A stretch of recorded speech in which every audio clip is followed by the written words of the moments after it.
Hey, what's going on everyone? Nick here with a Marvel Netflix news update. So obviously everyone by now knows that pretty much it's the end of Marvel and Netflix's relationship, with the various streaming service series that they had, including Daredevil, Luke Cage, and Iron Fist all being cancelled, with many fans expecting Jessica Jones and The Punisher to be cancelled shortly after their new season's debut in 2019. But now we have a new wrench thrown into the mix. According to Variety sources, Marvel cannot use the Defenders characters in any non-Netflix series or film for at least 2 years after their cancellation. Obviously, back in 2013, Marvel signed the deal with Netflix to produce several streaming series focusing on characters of the Defenders. But back in 2017, when Disney announced their plans to create their own direct-to-consumer platform, that's pretty much when the wedge started between Marvel and Netflix, and basically after next year,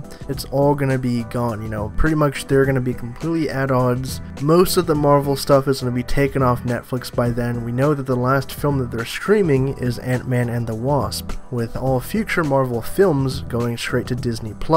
So obviously this is kind of a bummer. It means that fans hoping to see Daredevil, Luke Cage, Iron Fist, those characters revived on Disney+ next year or in 2020 are gonna have to wait a little bit longer, because the three that I just mentioned can't be used at least until 2020, and with Jessica Jones being cancelled next year, more than likely, she won't be able to join, Let's Up in 2020 or 2021. Marvel is still going to take their time to kind of distance themselves from the previous iterations of those characters, because by that point, they're most likely going to be rehiring and recasting new actors for those roles. So it looks like we're going to have to wait a few years to see Daredevil, Luke Cage, Jessica Jones, and Iron Fist. The thing that Variety does note is that the Punisher series starring Jon Bernthal was not part of the original deal with Marvel and Netflix. Therefore, the fate of the Punisher series is kind of up in the air, because theoretically, maybe there's no clause with that show and that could get revived instantly on something like Hulu or FX. But like I said, be sure to share your thoughts down below, and for more updates on the Marvel Netflix series and everything pop culture, be sure to subscribe to HN Entertainment.